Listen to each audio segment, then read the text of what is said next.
Okay, good evening. Welcome.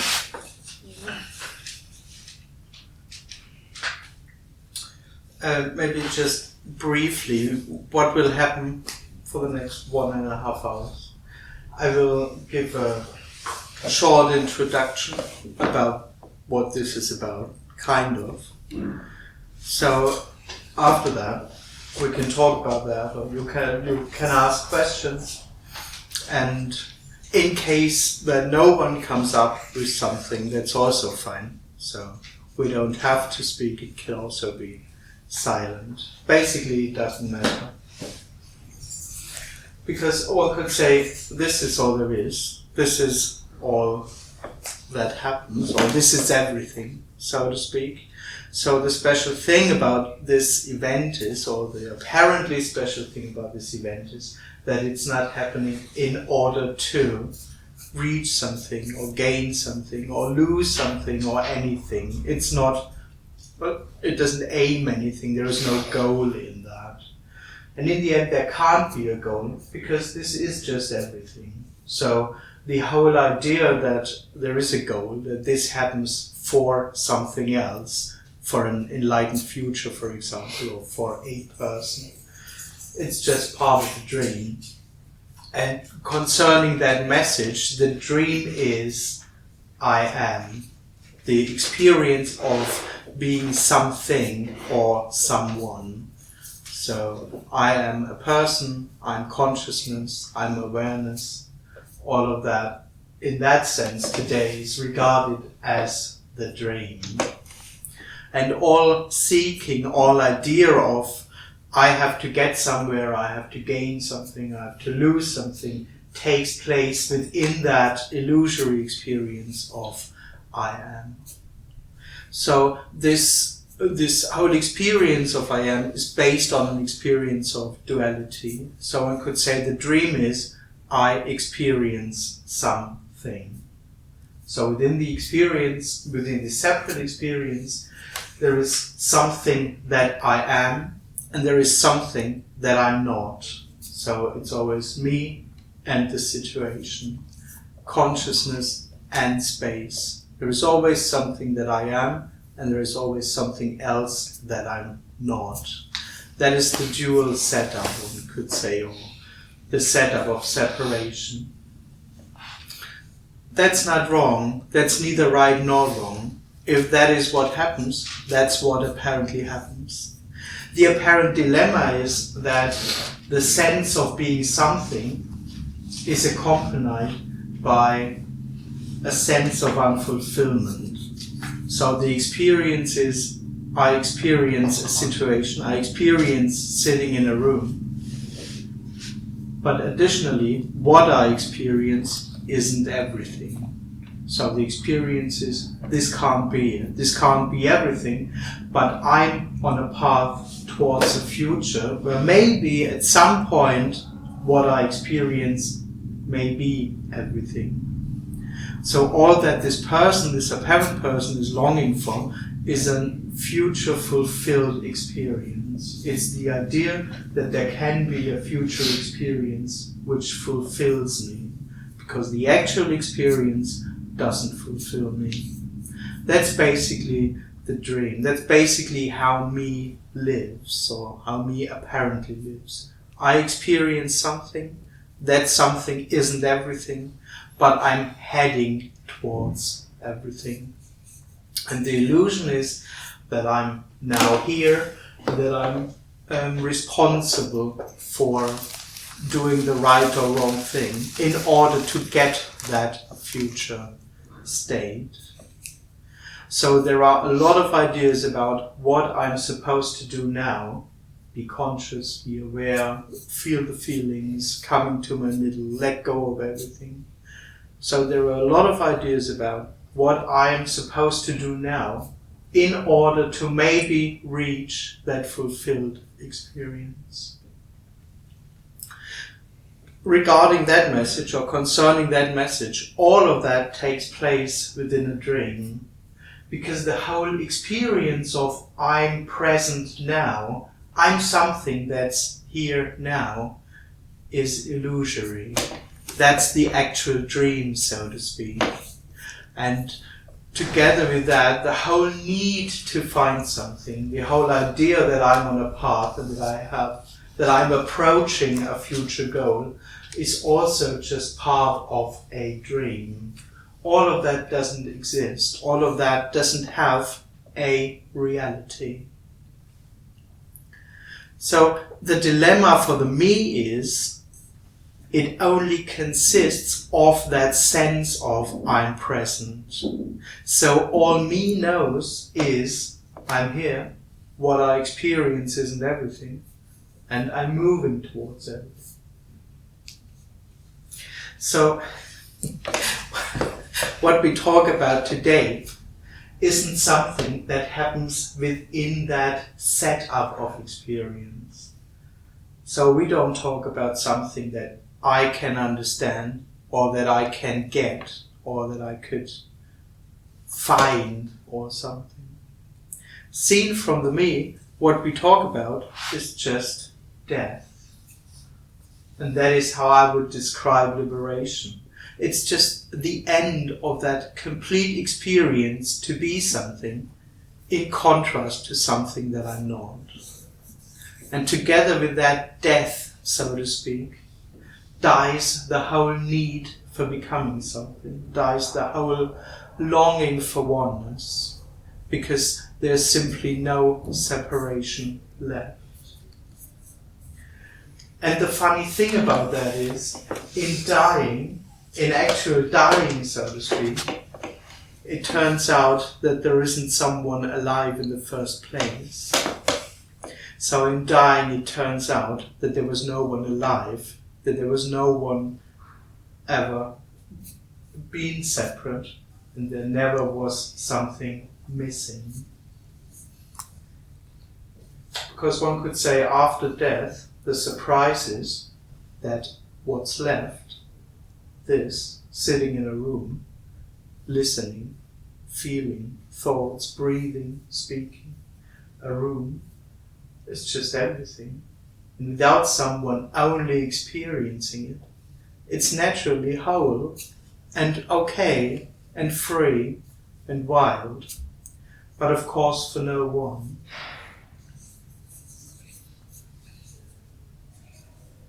In that sense, this is everything. This is all there is. There isn't anything to reach or to gain in here. This isn't for anything. It's everything. In that sense, there is no message. I'm not teaching. I have nothing to teach. I have nothing to give. I'm not even helpful on any path, because the whole idea of a path is actually the dream. So this doesn't recognize a person that is separate. This doesn't recognize a person that is not enlightened and needs to become enlightened. All of that already is part of the dream. So again, the apparently special thing about that is that it's about nothing. There's nothing on offer. This is everything. Sitting in a room is it.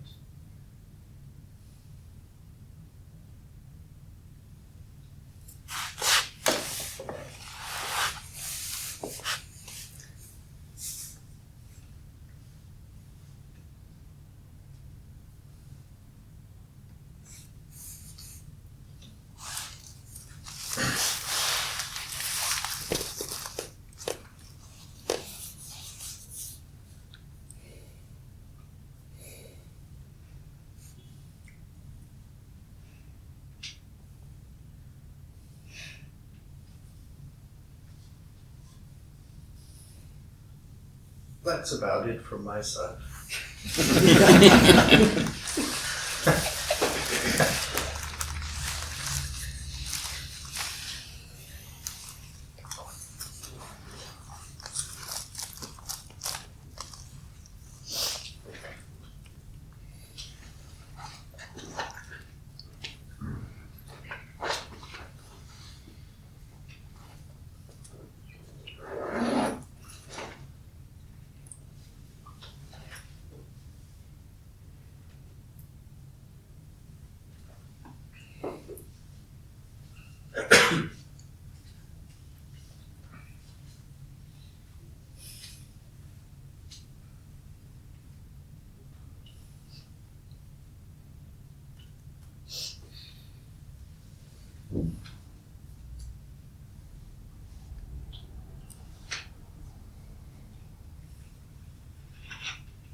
this thing that you describe as being everything already, I've heard people using the term perfection or unconditional love. Would you use those words also? I do sometimes. Okay. So it's the same thing. It's the same no thing, but absolutely. I mean, that's the miracle in a way, that this is absolutely perfect and everything. And in that sense, one could say, I don't really use it that often, but one could say that's unconditional love. Because sitting in a room doesn't have any conditions. It doesn't say, I have to be like that, or I have to be like that in order to be right. No, it's naturally right already. That's why one could say it's totally unconditional. It is. That's really unconditional.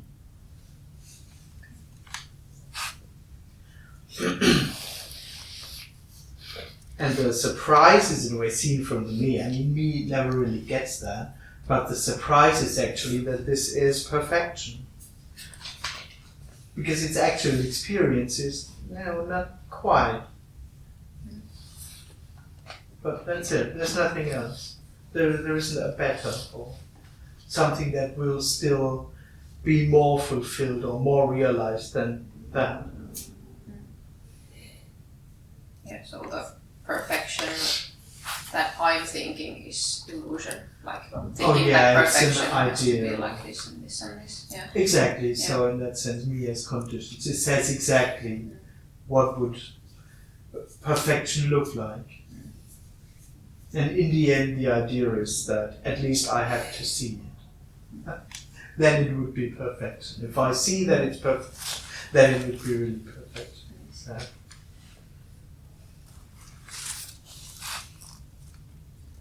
Yeah. It's not unconditional anymore.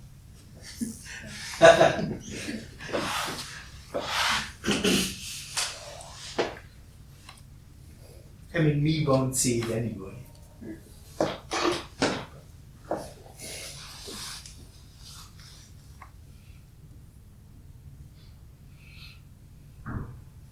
Because one could say that's all me consists of, to be me, to be something that's separate. That's all me is, just me. Not all of that, I'm me. So naturally all it does is to live in a separate perspective.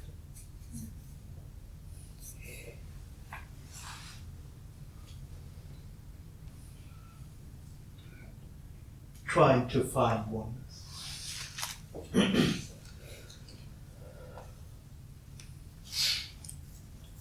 If it may be difficult to have pure experience, we tend to give meanings in mind. Yes. Quite often, usually give. Yes, because in the end, pure experiencing is unfulfilling too. Because pure experiencing is still within me. And it's instantaneously unfulfilling. So it immediately needs a story. It adds a story as a method in a way. To know right and wrong, to find a safe ground. So one could say, in that sense, this isn't even about pure experience. Yes, and it is easier to communicate somehow, to speak and to communicate if we have meanings. Yeah. So an experience cannot be perfect. That's the thing, when there is an experiencer, there is at least a subtle feeling of unfulfillment. Yeah. It can be almost perfect. Yeah, there can be an illusory experience that looks close to what I think what perfection is, yeah.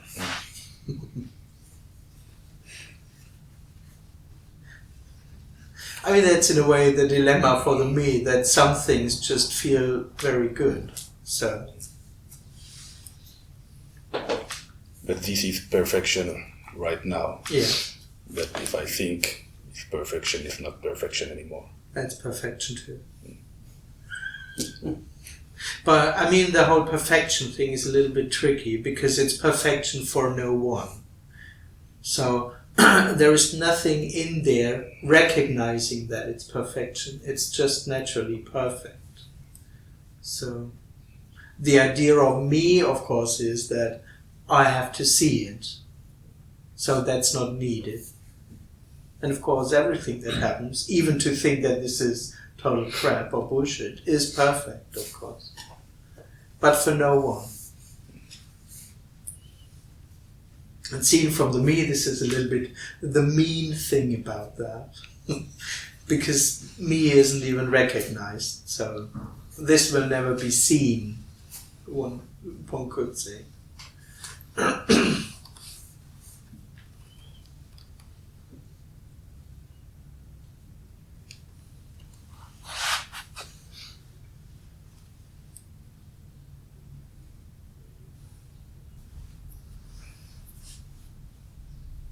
Still another thing. Yes. Our experience is somehow always selective. If we sit all here, we don't have exactly the same experience because our brain and our seeing and hearing, they are selective, so that we take something in and not take something which some other person may take in. Yes, one could say that's what apparently happens here. Yeah, it's apparently selective. So it is in this meaning it is not perfect because it is only selective. Yeah, but in the end that doesn't matter. The dilemma is when there is a person that's only real and the experience is that, or one could say for the me, to experience is the only reality. So within that experience of me, it's not perfect, or there is the illusion of that's not perfect. But in the end, that I see what I see and that you see what you see just is what apparently happens. So that's perfect. So reality is only apparent. Exactly. Yeah. There's nothing that's real.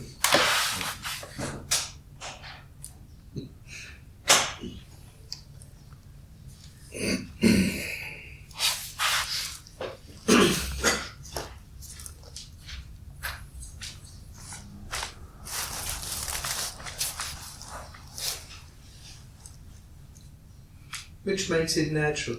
Then one could say it's a story, but one could say that's how it naturally is.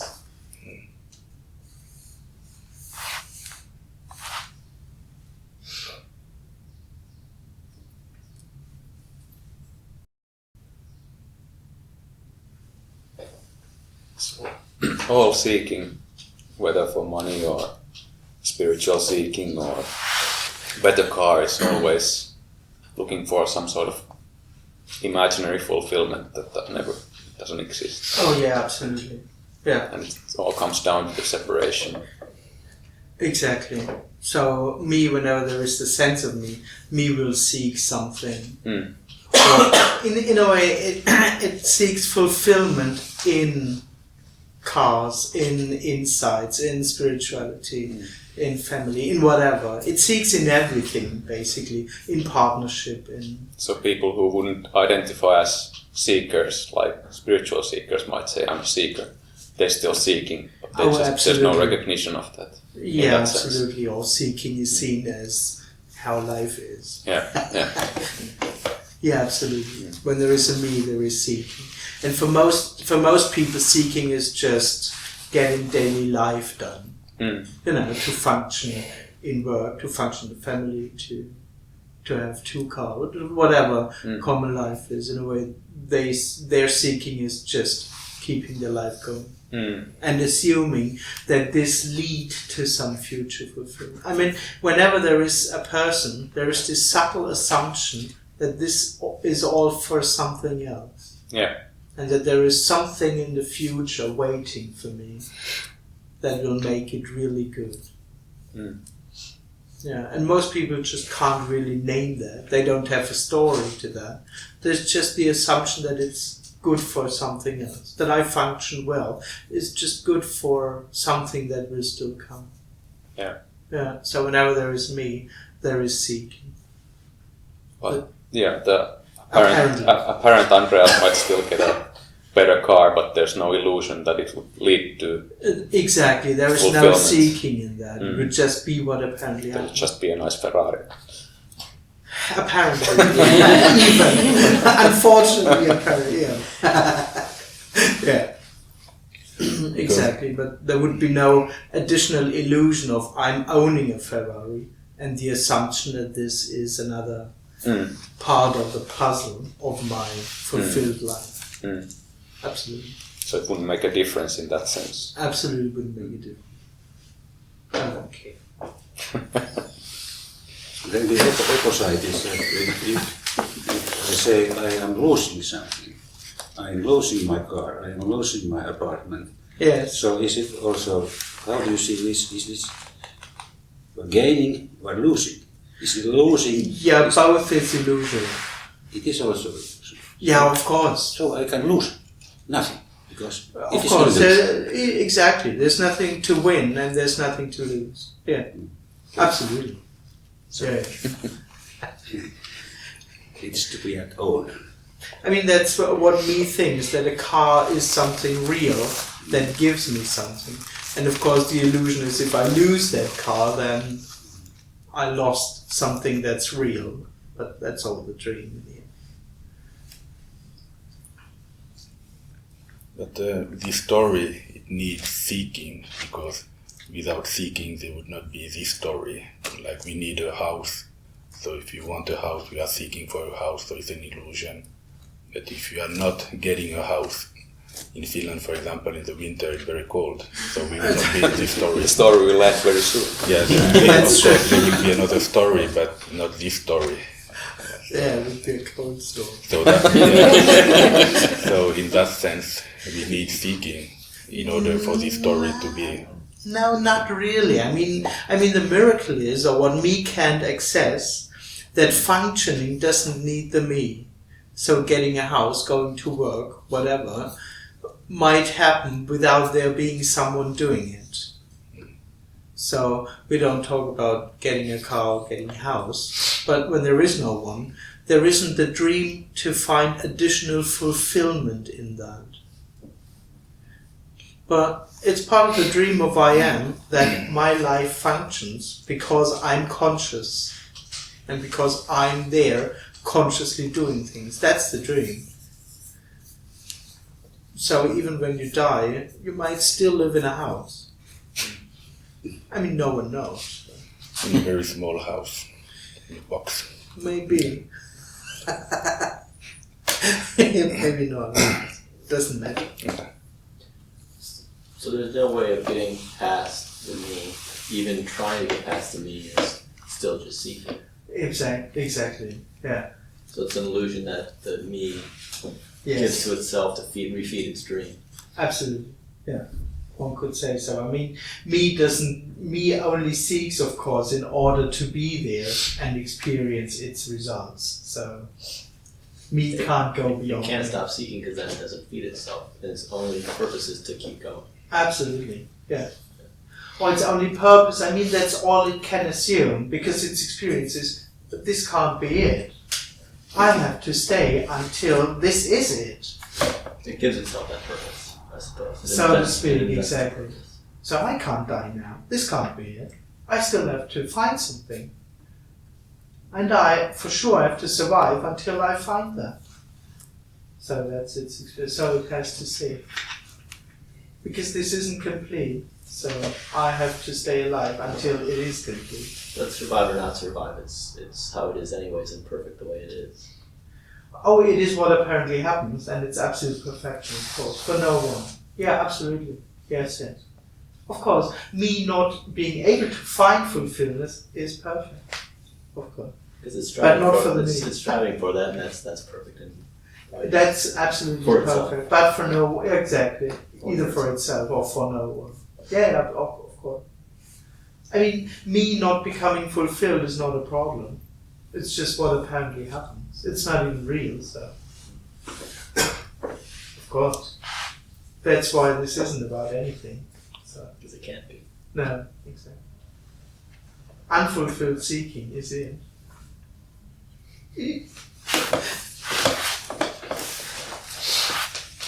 But that's all me knows. Yeah. I mean, in the end, it's a story. The solution to this would just be death or absence. So there is no finding or no solution within presence, within me.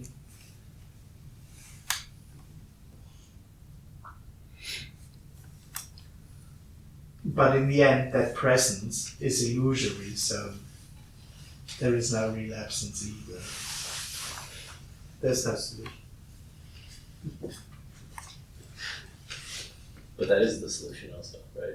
One could say so, but for no one. It's already solved. Yeah. There's no problem. The problem is already solved. Me is inventing the problems to solve them. They can't be solved. Yeah, so to speak, exactly. Me assumes itself to be separate, which it just isn't. And then it tries to solve that separation. But yeah, there isn't separation in the first place. Exactly. This isn't, sitting in a room isn't a problem that has to be solved. It's just perfect. It's very simple.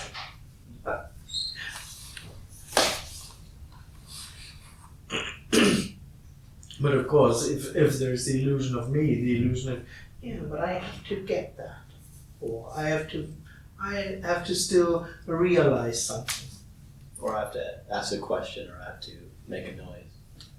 I have to. I have to make a noise. I have to do something. Yeah, I have to do to something. make something. Exactly. Yeah.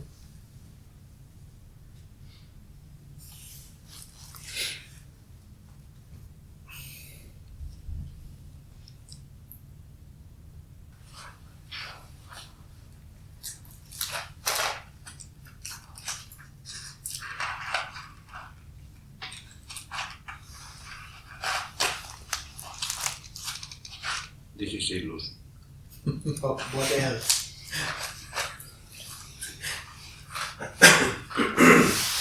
But are all the things equally illusionary? Yes. I mean, but between nature, which we have in our world, the nature, the plants and animals, and so, and in comparison with the human work, Yes. like buildings and cars and fabrics. Oh yeah, both is what apparently happens. I mean, one can't really say. I mean, it's a little bit. It's not really saying that this is all an illusion, but this is real and unreal, and it doesn't matter if that plants or buildings or people or anything is real and unreal. Yeah. And within the story, one seems to be more natural and one seems to be man-made also. But it's, there's no real difference. It's just what apparently happens.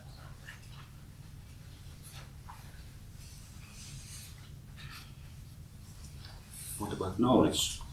Noise. Is knowledge possible, or is also knowledge illusory? If I say I know something, Oh yes, of course. That's a dream. if the scientist says that he knows something, Yeah. Yeah. the science also. Yeah, but that's all happening within experience. Mm. So you can only know something that you assume to be something in the first place. So nothing can be known. Because there are no real circumstances to know. There is no real reality. Nothing can be known.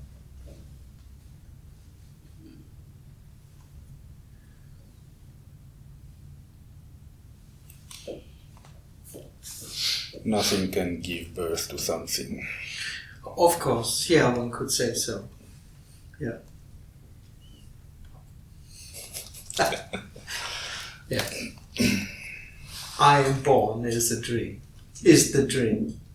I am something that's now here is the dream.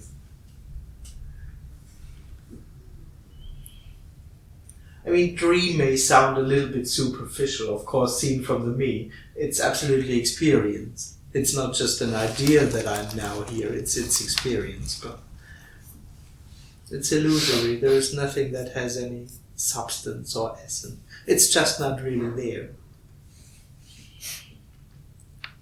So nothing ever has been born.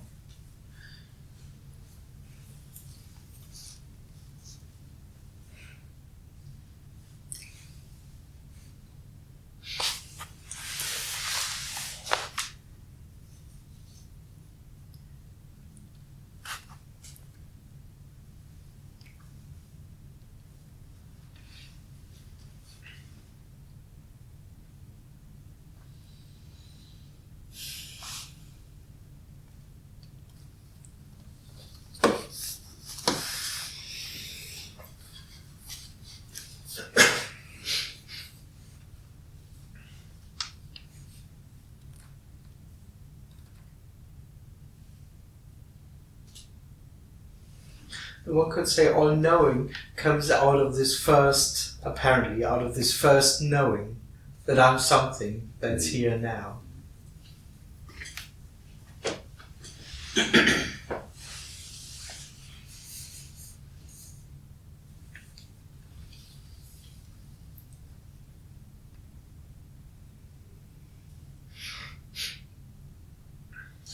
So what apparently happens when this is recognized? What happens apparently when this is recognized? Nothing. I know the answer. Nothing. Well, to be honest, I would say no thing. But for no one, so it's kind of like nothing. But can it be recognized? Not really. So there isn't even a real recognition of anything. So.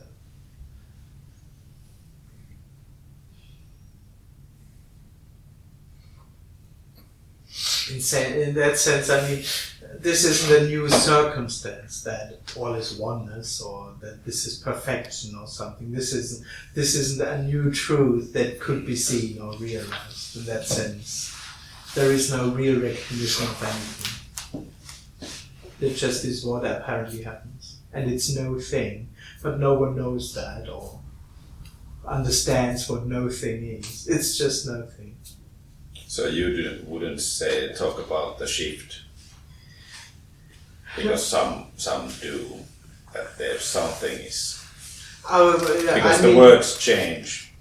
I mean, we could say, if we talk about the shift, this would be the death of me, which in the end turns out to be illusory, so there is no real shift, but in the story we could say it's there's an apparent shift, but that's already a new idea me might long for, a new happening. So the shift is the surprise that there isn't a shift, that nothing happens, that there isn't anything that dies or sees or recognizes. So this could be seen as an apparent shift. It doesn't really happen, which can't be really understood. I mean, all me is looking for is a happening. So my fulfillment is definitely something that I know when it happens, that I recognize. So it's actually me constantly assuming there to be, or hoping for a real shift. So the end of me or liberation is just the end of that, which isn't really a shift. But of course that is what me does, waiting for something to happen, whatever that is. But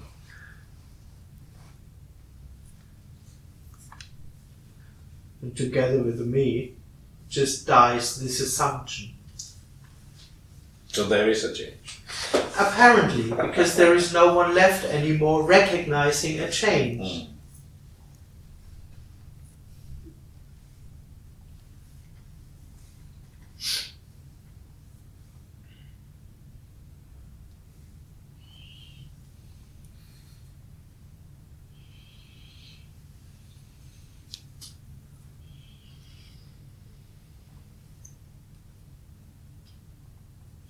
Or if you say there is a change, then for no one. That's a story.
Does the body feel some kind of relaxation when this apparent happens or apparent happening?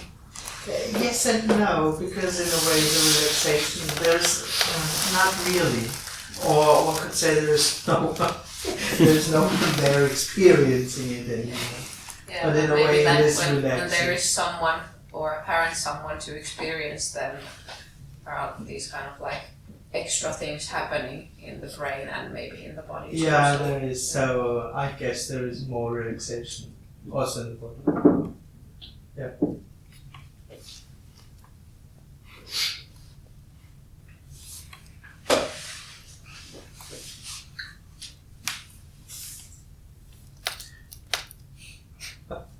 Not for no one.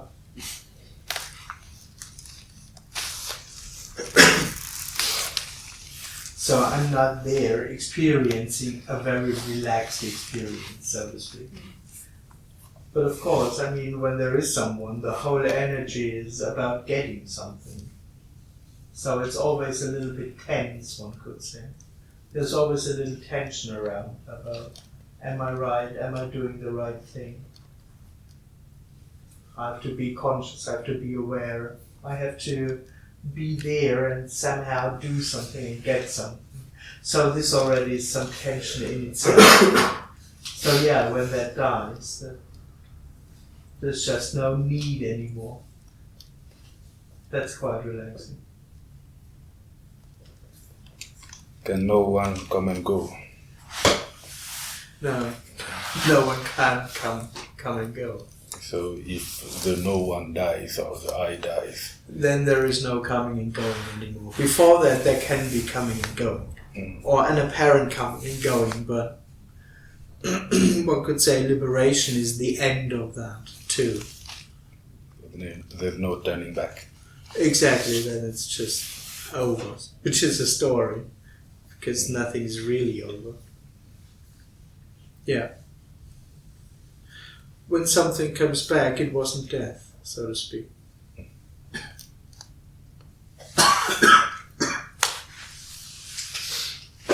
But I think many people know that, like this coming and going thing.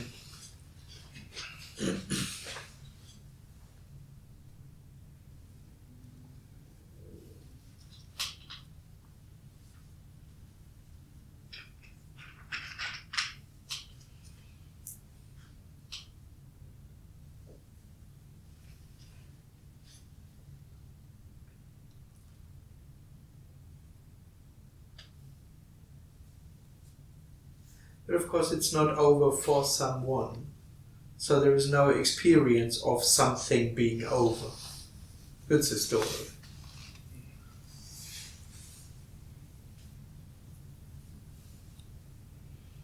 I'm not aware of that something is over. But there's a recognition. An apparent recognition. And after that recognition, it cannot be undone. It cannot be undone. No, but it's not really. That's a difficult thing with the recognition. Liberation isn't the recognition. Liberation in the story is just the death of me. So the recognition is really something that's not real, or that doesn't matter actually. Just a word to explain it. Yeah. Yeah.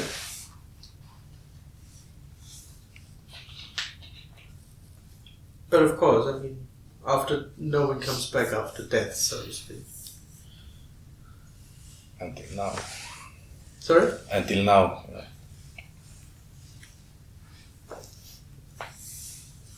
How many has gone and stay gone? Is there like some figures that we can know that people have experienced this? Like hundreds of people, thousands of people. I know, you can't really know. Yeah. I mean, all of that already is a reality that doesn't exist. You know, people have me's, people have no me's, and all that. It doesn't really exist, all of that. So you'll never get a real answer to that. But yeah, in the end, you just don't know.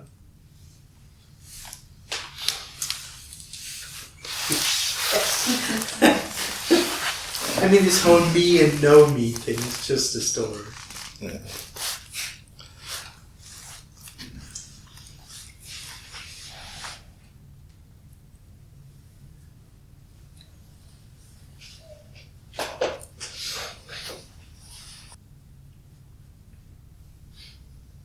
So this is coming to be quite empty. So maybe the people don't like that kind of emptiness, so they like to create illusions for living. So, Yes. Yes. because if there is nothing, Yes. then you still want that there would be nothing, something. Yeah, exactly. I mean, me doesn't really want that. It can't. Of course not. Me doesn't look for And there was anything. a song that young people are singing. We like to live in illusions. So to speak. Yeah, me is the illusion, yeah. And me loves itself. So yes. I mean, it's all me has. Its presence. Its apparent presence.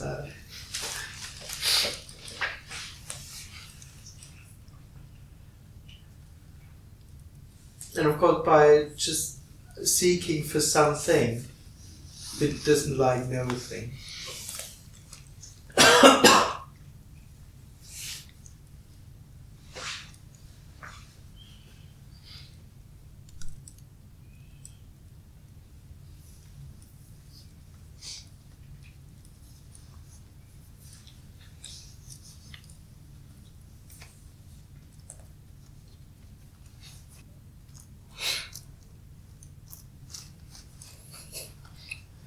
If there is no one, why should there be no me?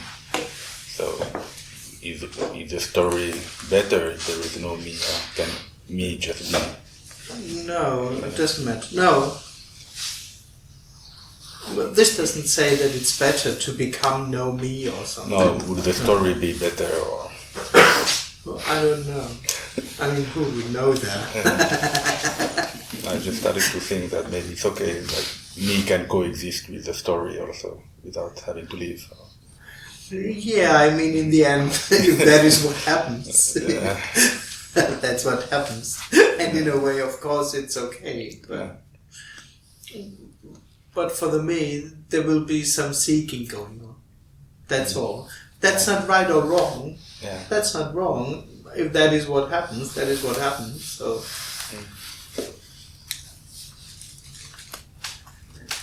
Me can't, in the end, me can't really make friends with it. Or me can't make friends with it in a way that it ends the seeking. That's all. Which may be one idea, if I accept that I'm me or something, or if I accept that I'm seeking, that this will lead to fulfillment, or to a next step to fulfillment or something. That would be just a dream. But that's not right or wrong, it just would be what it is, or what it apparently is.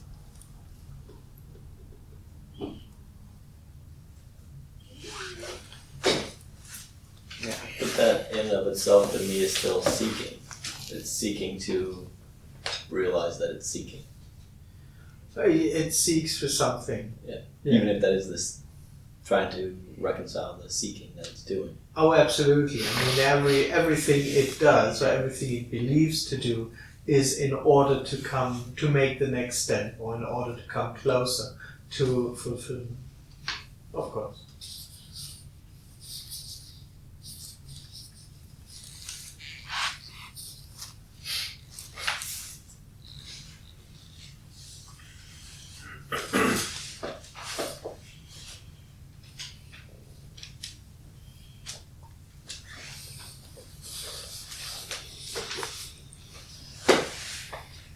So also the idea that there is a me that could or should be destroyed, of course, already comes from the me.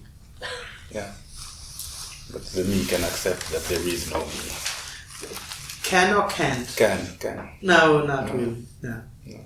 No, it tries to accept the idea in some way or the other, but it can't really accept that there is no me. Because it's not because it's not an intellectual thing. I mean, its whole experience is that I'm me and that I'm here. So it can somehow accept the idea as a concept or as a spiritual idea, but it can't really accept that.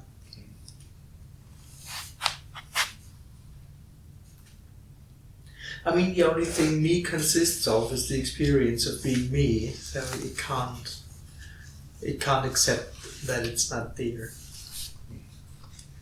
Or if it does accept the thought, it has no clue what it's actually meant by that. So Yeah.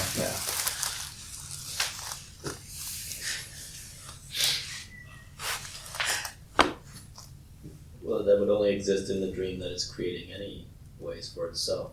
It's apparently just what would happen, I suppose. What? Even that piece, it's feeding itself, it's just creating itself. Oh, of course. Yeah, Yeah, it's just part of the dream. Yes. Yes, and of course all me does is feeding itself. In a way, if you could say there is an intention, that is its intention. Of course.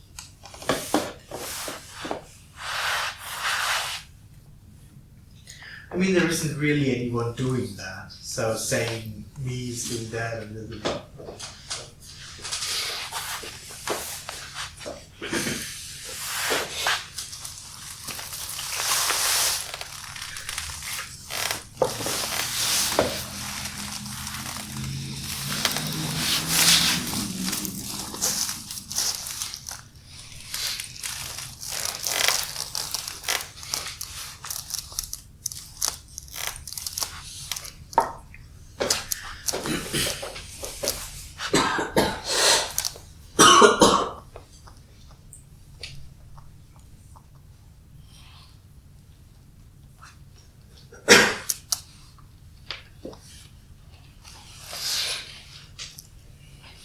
I think that there's the just born baby, very young baby, he or she doesn't have the me. Yeah, absolutely. It comes somehow a bit later. Mm-hmm. Yeah. Yeah. So that's liberation.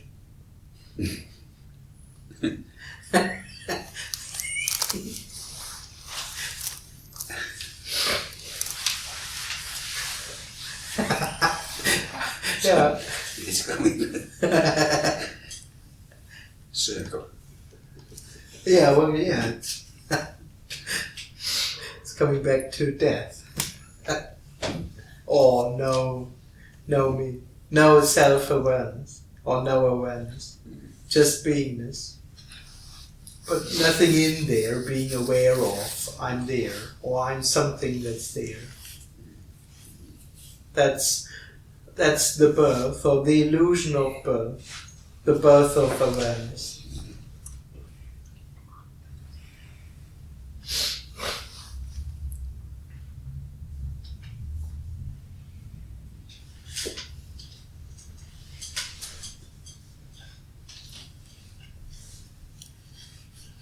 So then it's somehow biological that the apparent me always appears, or Biologically, it just is what apparently happens for no real reason. So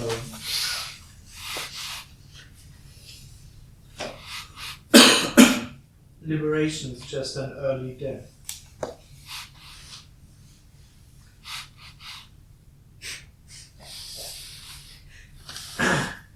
But I mean, if you say it's a biological thing, then you're actually just back in a reality. That there are bodies, that there are lives, that there is a real birth of a land, that there is a real functioning one. That's why I just wouldn't say that it's a biological thing. In the end, it isn't even something that really happens. So it's just what apparently happens. But yeah, it seems to happen for almost everyone. It's not necessary in the end, but that's what apparently happens.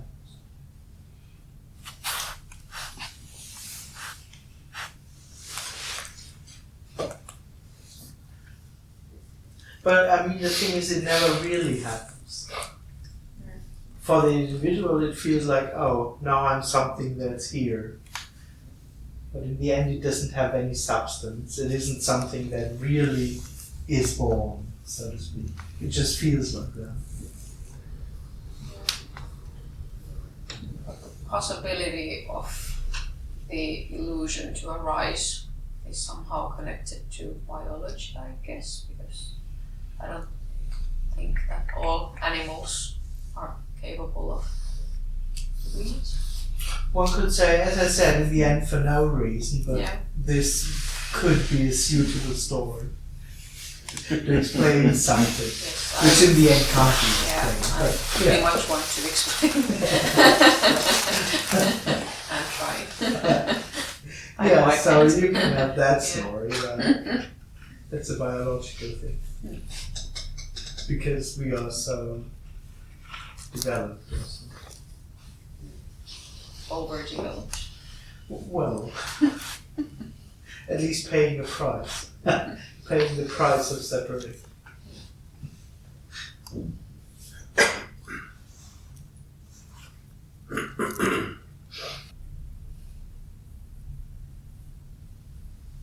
I got stuck in the Ferrari idea that I like it too. yeah, but I was just thinking that if it's recognized that this is already everything and perfection, then why would the buying of Ferrari happen? Anyway, does it come from that you would just go and buy a Ferrari if it's already like perfect and I don't really see it coming, to be honest. But for no reason. It would happen. Yeah, it would just be what apparently happened. Like coming to Helsinki or coming to the talks. Happens for no reason. But isn't it Most kind of likely. strange that it just happens for no reason? I seen from the me that's very strange. Because seen from the me everything happens for something and because of something. Of course. Yeah, but kind of what is going on in the brain that has to get the Ferrari for no reason? Yeah, I mean that's maybe the difference. Me thinks immediately, oh, what has to get the Ferrari? You know, it's always connected with the idea of that there has to be something fulfilled by buying a Ferrari. Which in the end already is the dream, that I do something in order to get something out of that. Well, to be honest, I don't dream of having a Ferrari. I'm not working towards that. If it happens, it happens. See, for me it's very theoretical, but if I ever have that much money, and if I ever need a new car, well, maybe it looks like a good idea.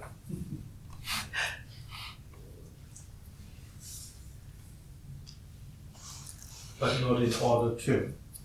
It would just be function, apparent function. It comes down to characteristics of the... Apparently, in the end, for no reason, but this... Tony could get a Ferrari. Sorry? Tony Parsons could get a Ferrari because it's his character to like Probably, nice cars, apparently. Exactly. Yeah. Which already, in the end, is an explanation for something that can't really be explained.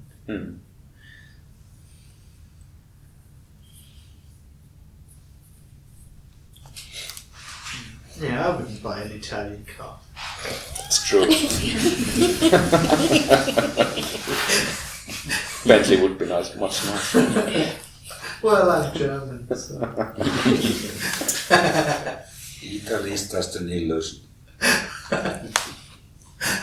Oh God.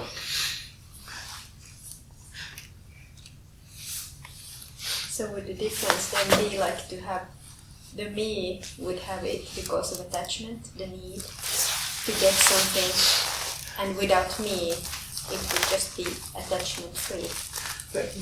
One could say so, but for no one exactly. It would Yes. naturally without attachment because there would be no one there Yes. who could be attached to. I mean, in a way, me is attached to anything by simply experiencing it. So when there is a me, there is me and a Ferrari. So there's already some kind of attachment is actually the wrong word for that, but in a way, it's always something that I, in a way, have. At least I'm experiencing it. It already plays a part in my life. So it's always an attachment to an experience. Yeah, as I say, attachment is a little bit strong, but in a way, yes. And the assumption is that what I experience, that there is something in there for me. That's the hope in the end. What does this situation give me? What's in there for me? So no matter if it is sitting in that room or having a Ferrari. So the idea can be that there is something in there which gives me something. And me might also think that of a Ferrari. Yeah.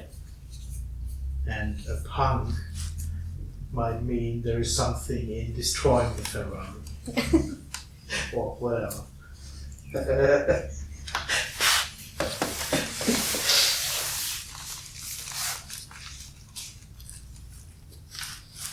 But it's the first thing, I experience something.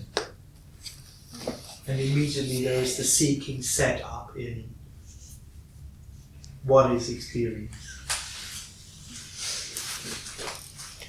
What about feelings? Feelings. Feelings, yeah. Yes. Can they be experienced without a me?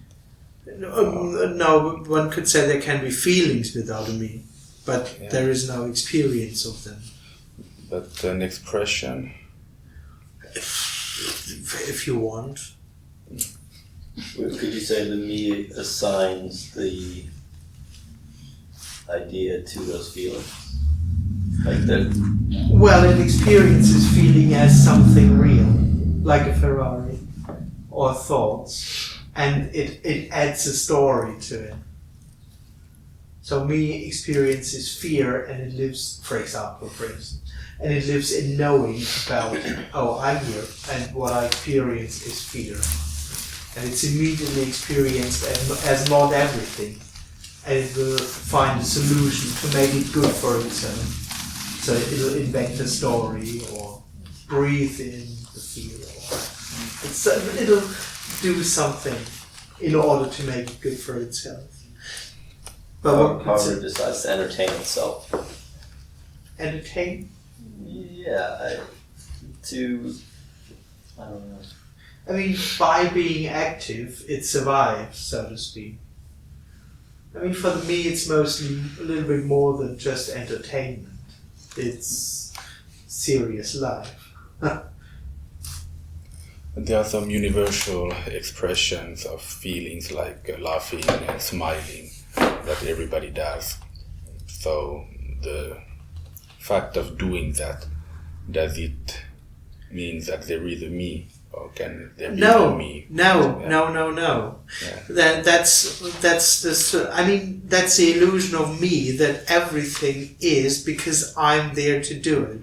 So me thinks I get angry, or this gets angry because I'm in there getting angry.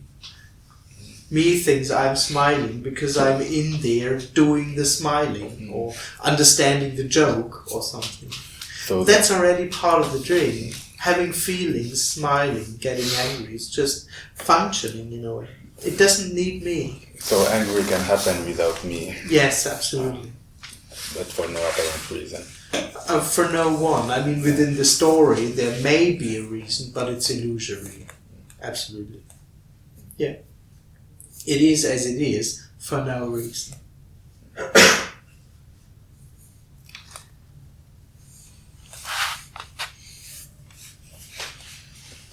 But of course, me takes responsibility and ownership of everything. It thinks I have the thought because I'm there. I have that feeling because I'm there. That's all a dream.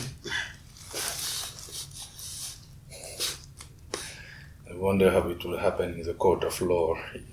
On a trial, you will say, no, it wasn't me, it just happened for no apparent reason. Yeah, but the judge will say the same. Yeah.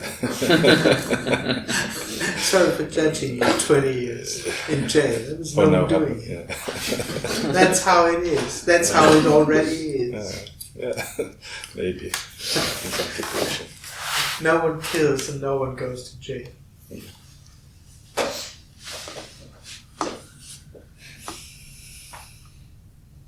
Am I right that you're talking about that someone is buying Ferrari, but if the liberation is that there is no one, so can that no one realize that someone who's buying Ferrari, or? No, there is no real realization anymore. Just no one there. When there is no one, there's just no one there. But we are talking about the buying Ferrari because... Oh, that's what that may apparently happen. Yeah, but for no one. But it's more important, in my opinion, is that no one than that who's buying Ferrari. Yeah. Yes, no one's doing that. It just is what apparently happens. And it's whole and complete. Buying a Ferrari is it. I mean, even me could say yes to that, but... And there can be an apparent feeling of joy when you buy Oh it. yes, of course, yeah. But no one ever does that. It's what apparently happens. Well, when there is the illusion of me might live in the illusion that I bought the Ferrari in order to find something in that. But again, even there, no one did that. It's an illusion that I did that in order to. So either way, there is no one buying a Ferrari.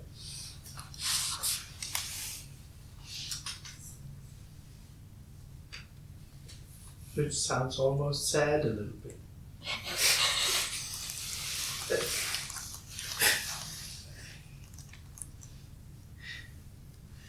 So one could actually cry when buying a Ferrari. I know, because there's no one there realizing that no one is buying a Ferrari.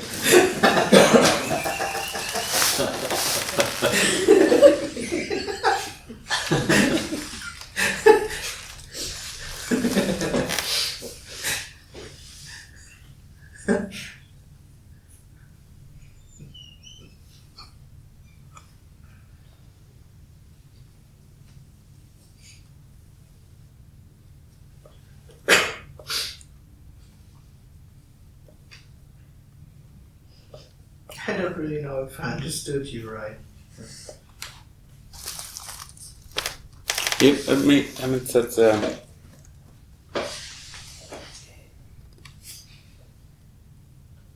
think that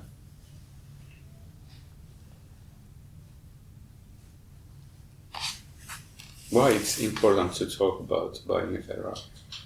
Oh, it's not important. No, it's not important. Sorry. No, not at all. Because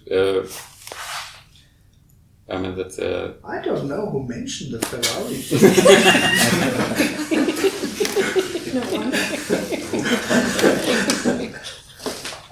No, it's not important. No. It's just what happened for no reason. I didn't expect talking about Ferrari. I'm not even interested in cars.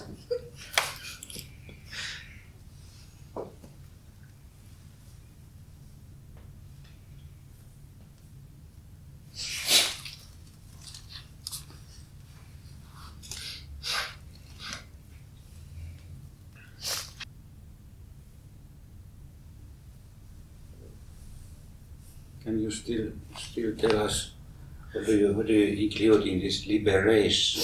Yeah. If it is so that everything is dying, so there is nobody to feel free. Yes.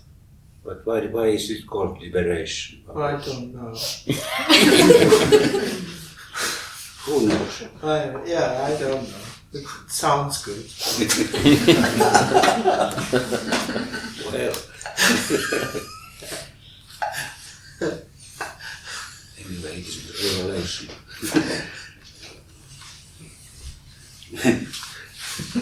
No, I'm sorry. Liberation is a story. Yeah. So there is no such thing as that. Or another state. It's already... me turns it into another state, into something that might come, or something that will come in some future. And that there's liberation that is that it's not what is, it is something that is different. So in that sense there is no liberation, because there isn't someone there who is not liberated in the first place. So this whole liberated, not enlightened, not enlightened, it's all part of the story. So when there is no one, there is no experience of anything, and also no experience of freedom. One could say all there is freedom, but for no one.